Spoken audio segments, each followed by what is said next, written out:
Hi, everybody. John Walls here, continuing our CUBE conversations here, focusing on NETSCOUT today and the growing problem of ransomware. Obviously, very much in the news these days with a couple of high-profile cases. It is certainly an increasing challenge, but by no means a new phenomenon at all.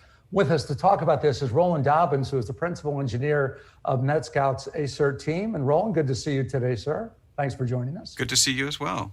And Richard Hummel, who's threat intelligence research lead for the ACERT team. And Richard, thank you for being with us as well here on theCUBE. Absolutely, John. Thanks for having us. Yeah, let's just jump right in here. Ransomware, obviously, we're all well aware of a couple of high-profile cases, as I alluded to. Let's talk about first the magnitude and scale of the problem as it currently exists. And Roland, I'm going to let you just set the table for us here. Let's talk about ransomware, where it was maybe 4 or 5 years ago, and then the challenge it has become today. Actually, John, if you don't mind, I'd really like to hand that one to my colleague Richard, because he really has an in-depth background there, if that's okay. Richard, jump in on that. Absolutely, yeah. And so I'll handle all the ransomware stuff, namely because I've been doing this for going on 7 years now of looking specifically at ransomware. I started this right around the time I joined Eyesight Partners, a leading premier provider of threat intelligence, who was acquired by FireEye, and now Mandiant, and now even a conglomerate that just acquired Mandiant. So there's been a series of acquisitions here, but the reality is threat intelligence has been pervasive across all of these, and you can see that over time, that value hasn't diminished. And you can see that by all of these acquisitions. Like, that's a really good example to show how valuable this is, because everybody wants it.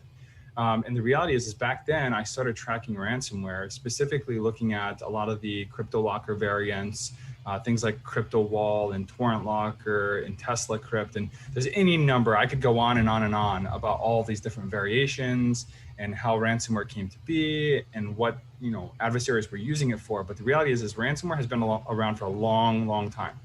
And probably 3 or 4 years ago, there was this lull in time where people were like, hey, we've got these initiatives like noransomware.org. We've got the local law enforcement backing in a bunch of different countries. There's this big, huge international effort to basically get rid of ransomware, and it's going to be a thing of the past. And we very clearly see that is not the case. And now with ransomware, you have an evolution over time. It used to be you would have different flavors of ransomware where sometimes it would encrypt your files first and then it would reach back to the command and control. Sometimes it would reach back first to get keys and then it would encrypt. Sometimes the encryptions were breakable. Sometimes the keys were stored locally. But a lot of the more recent variants of ransomware are very well done. They're very sophisticated. They will encrypt your files, and the keys themselves are held by the adversary. And so there's no way to just decrypt these. You can't create a decryptor like a lot of these security companies do. You would actually have to get that key from the adversary, or you would have to restore your systems from a backup. And so the history of ransomware is very long and varied. And one of the core topics we want to discuss today is ransomware isn't by itself anymore. It used to be that ransomware was the name that incited fear, but these guys have evolved over time. And now ransomware operators are doing kind of this triple extortion, where they will encrypt your files. They've already gained access to that system. So then they will exfiltrate sensitive data, and they will have that as kind of a hostage and say, look, you're going to pay us for this ransomware to decrypt your files to get those back. But oh, guess what? We also have your sensitive data that we're going to post online and sell in underground forums unless you pay us additional money.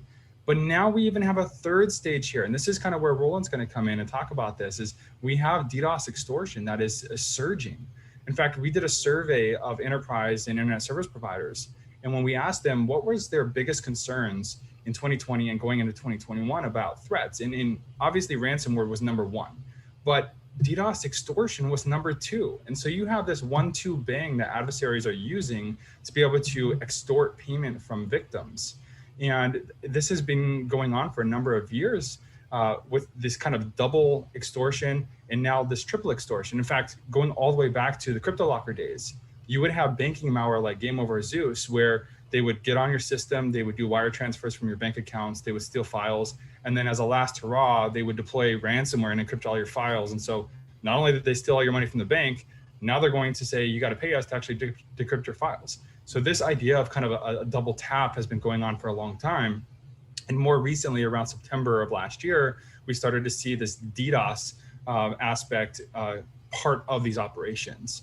And so, yeah, that's kind of the history of what we're dealing with here. Yeah, so, and